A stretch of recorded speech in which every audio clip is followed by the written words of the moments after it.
स्त्री 2 का trailer release हो गया है। ये भी साफ हो गया है कि इस बार राजकुमार राव, श्रद्धा कपूर, पंकज त्रिपाठी, अभिषेक बैनर्जी और अपार शक्ति खुराना को सरकटा से निपटना होगा, जो स्त्री से भी खतरनाक है। जहां पिछली बार संकट चंदेरी के पुरुषों पर था, तो इस बार संकट लड़कियों पर है, क्योंकि सरकटा उन्हें अपना निशाना बना रहा है। अगर ट्रेलर को देखा जाए तो उसमें जिस तरह राजकुमार राव सरकटा के कद के बारे में बताते हैं, तो उससे ये भी साफ हो जाता है कि इस बार चंदेरी वासियों का मुकाबला किसी विशालकाय दैत्य से है। लेकिन जैसे ही मैंने इस ट्रेलर को देखा और इसकी झलक मुझे एकदम से अपने बचपन के उस दौर में ले गई, जहां इस तरह के भूत प्रेत और पिशाच सिर्फ कॉमिक्सों के जरिए ही हमारी जिंदगी में आते थे।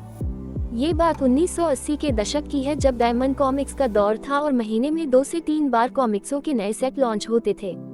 उनमें चाचा चौधरी, साबू, पिंकी, बिल्लू और रमन जैसे गुदगुदाने वाले पात्र थे, तो उन्हीं के साथ महाबली शाका, चाचा भतीजा और लबू मोटू जैसे पात्र भी थे, जो रहस्यमय किस्सों के हिस्सा थे।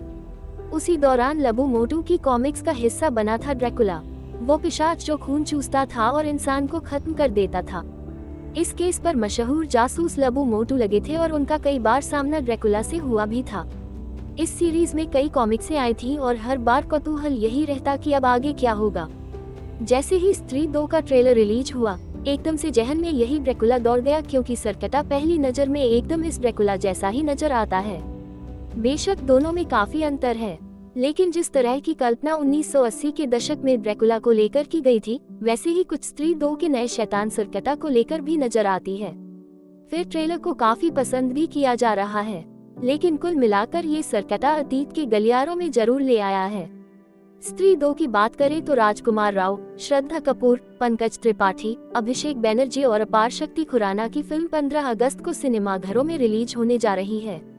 स्त्री 2 का डायरेक्शन अमर कौशिक ने किया है। अब देखना यह है कि सरकटा दर्शकों को सिनेमाघरों तक कितनी खींच कर लाता है, क्योंकि ट्रेलर में तो काफी मजेदार लगा है।